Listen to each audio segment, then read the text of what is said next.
In this video, we will be discussing the history and current state of Camp Hero. Now, why might this name Camp Hero ring a bell? Well, if you're a fan of Stranger Things, you might know that Camp Hero served as a major inspiration for the show, and a few of the projects that the Duffer Brothers had hoped to create before they settled on Stranger Things as it is today.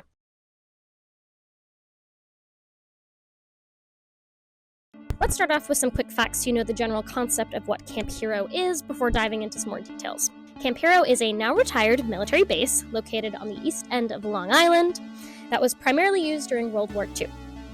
The camp is named for Andrew Hero Jr., a major general known for his service as Chief of Coast Artillery. Today, Camp Hero is mainly known for its looming radar tower. I'll leave links to my sources in the description, but without further ado, let's get into it. Camp Hero was established in 1942 as a coastal defense station to protect New York from sea invasions during World War II. To do so, the camp was fitted with 3 batteries containing large guns and tunnels to connect them. However, what I find most interesting was the design of the camp. It was meant to look like a fishing village. You can actually go into Camp Hero's downtown today. Unfortunately, these buildings are all boarded up, so you can't actually go inside them, but given that they were abandoned in the early 80s, these buildings are kind of in a terrible state, if you can't tell, so perhaps it's better to watch from a distance. Here we have the Exchange Store. This is my favorite building in the downtown.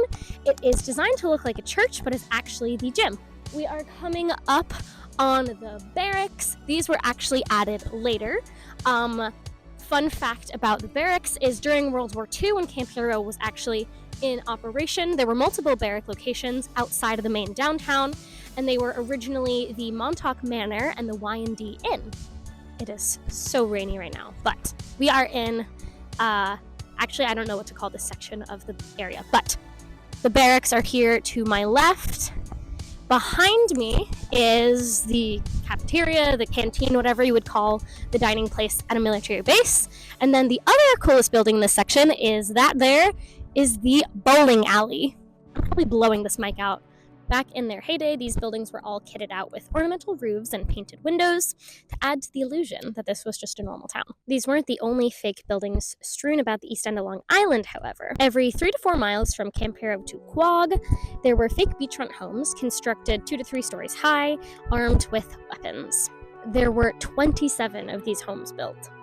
I didn't end up finding out too much more about this, but I thought it was quite interesting. Who knows, maybe your next door neighbor's house is actually a secret military base. It could happen. Anyways, Camp Hero did not remain active as a military base for very long, however.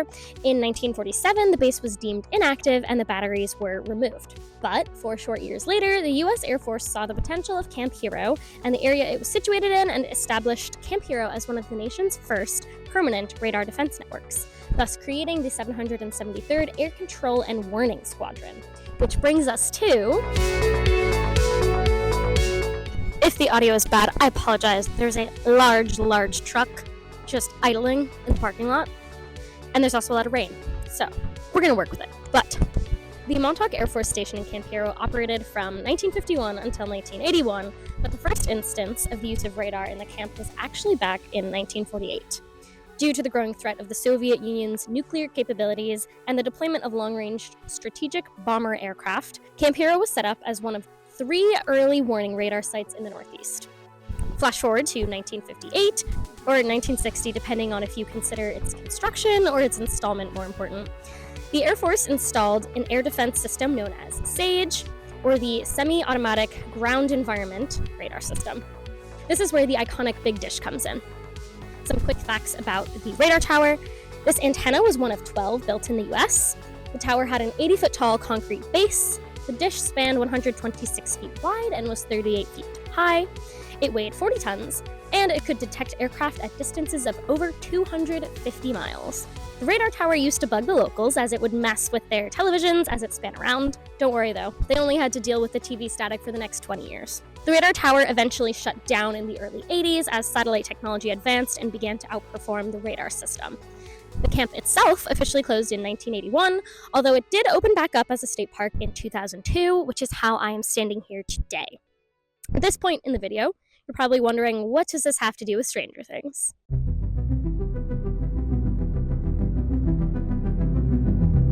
There have been a bunch of different theories circling around about what might have gone down at Camp Hero, but the most widespread theory is that Camp Hero became a hub for mind control experiments.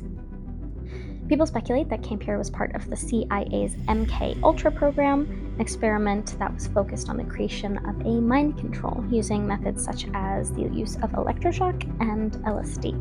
To be clear, the theory is that Camp Hero was part of these experiments, not that these experiments existed, because there's plenty of evidence and testimonials surrounding this, despite the head of the program trying to erase a lot of that evidence after the fact. This program was led by Sidney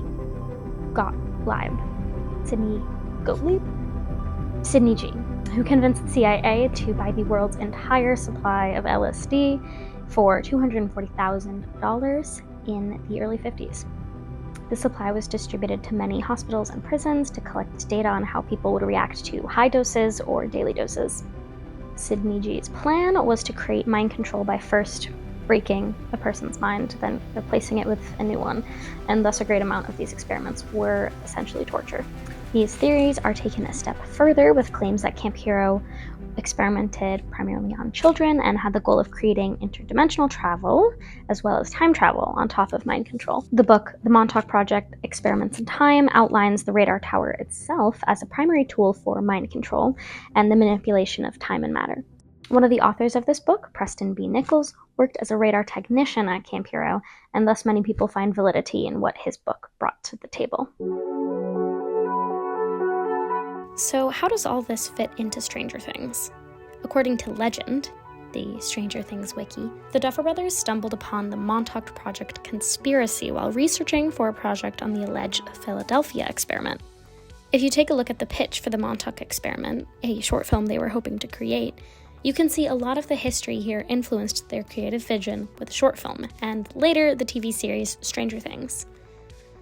According to legend, the US government conducted a series of clandestine experiments at the abandoned Montauk, Long Island Air Force Base from 1982 to 1987. This was during the final years of the Cold War, when the race to develop new weaponry and technology had reached a fever pitch. After the experiments came to a sudden and disturbing conclusion in late August of 1987, the OSS securely locked away the film canisters so they would never be seen by the public. That is, of course, until now. The Montauk experiment will be a gritty and intensely realistic found footage presentation of the lost film, following the experiments from their inception to the blood-soaked finale. Although the film will be told from the point of view of the scientists, essentially the villains of our story, our protagonist will be Duncan Cameron, the only test subject known to have survived. These excerpts came from the logline for the Montauk Project. Many of these ideas were later used in the script for Montauk, the series, that then turned directly into Stranger Things. Some of these elements being the test subject survived, there's talks about telepathy, and Duncan Cameron essentially became 11. The short film concept was later worked into a television series titled Montauk. If you take a look at the pilot episode of the show, you find a lot of similarities to the plot of Stranger Things. This 64-page script is practically the exact same as the pilot episode of Stranger Things, so I'm not going to go through it in this video, but it's interesting to look at, and if there is interest, I will make a follow-up video breaking it all down. Essentially, what was different between the pilot of Montauk and the pilot of Stranger Things was setting-based activities. For example, Will Byers sprinting onto the beach when he's trying to get away from the Demogorgon. There's discussions of bonfires instead of the party that Steve held at his house. And one particularly notable piece of information from Montauk that stuck around in Stranger Things was mostly just a little Easter egg of that static in the TV that Mike's dad encountered. To summarize, Stranger Things was inspired heavily by the Montauk Project and Camp Hero, even though setting was changed, title was changed, and the series has come a long way since season 1.